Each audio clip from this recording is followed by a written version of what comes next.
Eu vou ler um texto aqui do Tratado de Hilário de Poitiers. Ele fala assim: uma coisa vos advirto, cuidado com o anticristo, pois o amor maligno pelas paredes vos cativou.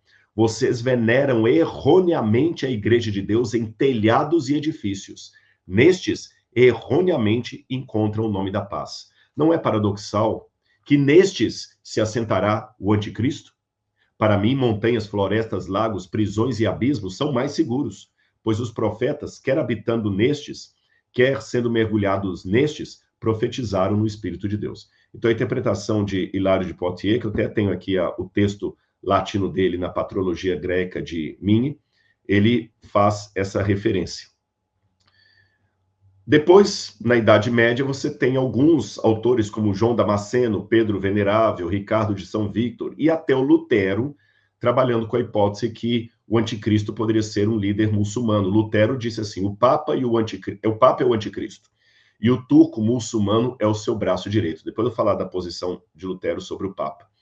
Mas o Lutero dizia que havia dois anticristos, né? Ou pelo menos um anticristo com dois braços, e um deles era o Império Turco-Otomano, que era muçulmano. Então, aqui, resumindo o que nós vimos até agora, nós vimos na história do cristianismo os primeiros pais da igreja dizendo que o anticristo poderia vir de Roma, do judaísmo ou de ambos, que era um herege que iria surgir para perseguir o povo de Deus. Hilário de Poitiers, e que era no fim dos tempos, Hilário de Poitiers trabalhou com a hipótese que esse anticristo poderia surgir da própria igreja romana, na briga que ele teve contra Constâncio II e Auxécio. Depois, mais tarde, nós tivemos, aí já estou falando agora do século XII para XIII, Frederico II, o rei do Sacro Império Romano. Só para vocês terem uma noção, o Frederico II, nessa época, quando fala rei do Sacro Império Romano, ele era a segunda pessoa em autoridade na igreja depois do Papa. O Papa, então, você tinha a mitra e a espada. A mitra papal e a coroa da monarquia. Então, o Frederico II era aquele monarca do Sacro Império, depois você pode estudar sobre o Sacro Império Romano, e ele tinha maior voz, era quase que, muitos desses foram até canonizados. Só que o Frederico II comprou briga com o Papa Gregório IX.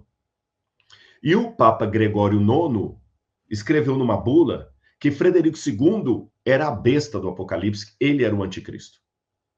E esta visão de Gregório... Aí o que o Frederico II fez? Para não ficar para trás, ele começou também chamou um monte de teólogos e começou a preparar alguns documentos falando que a besta do Apocalipse era o Papa Gregório IX, que a besta era o papado. Aí, quando Inocêncio IV assumiu o poder, o Inocêncio IV continuou a briga com Frederico e falou com o Frederico II, ele era a besta do Apocalipse. Qual que é a importância histórica disso? É que você começa a ter, pela primeira vez na história, documentos supostamente eclesiais. Por que eclesiais ou eclesiásticos, corrigindo?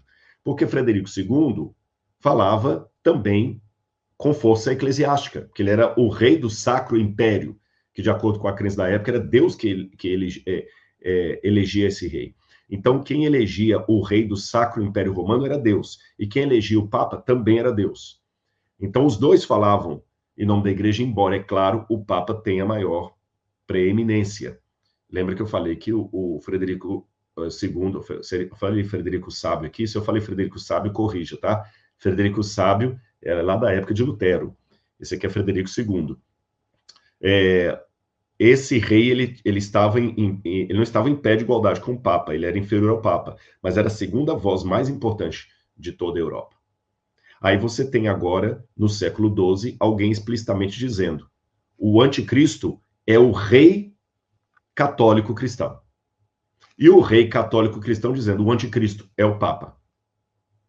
E antes disso, você teve Hilário de Poitiers acenando a possibilidade que o anticristo podia surgir da igreja. Aí o que acontece? Continuando aqui na história, nós vamos ter um outro sujeito que vai aparecer, Joaquim de Fiori.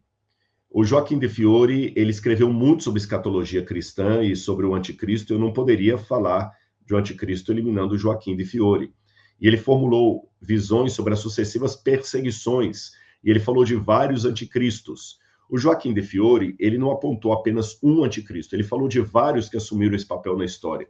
O Joaquim de Fiori falava que a história tinha 3 níveis, não vou discutir isso aqui, mas ele fala que Nero foi um anticristo, Maomé foi um anticristo, Saladino, Salah-ad-Din foi um anticristo, mas que todos eles preparavam a chegada do grande anticristo, tá certo?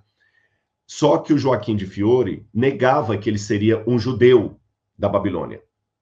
O Joaquim de Fiori dizia que ele seria a personificação dos grandes males decorrentes da própria sociedade da época de Joaquim de Fiori, principalmente dos crimes de heresia e opressão da igreja. Então, o Joaquim de Fiori, ele não assinala o anticristo é esse, aquele, aquele outro. Mas ele fala que não é um judeu vindo de Babilônia, que seria alguém do próprio seio cristão, que seria a soma daqueles outros anticristos lá, Maomé, Nero e todos mais aí, que ele seria o mais perverso que viria no fim dos tempos.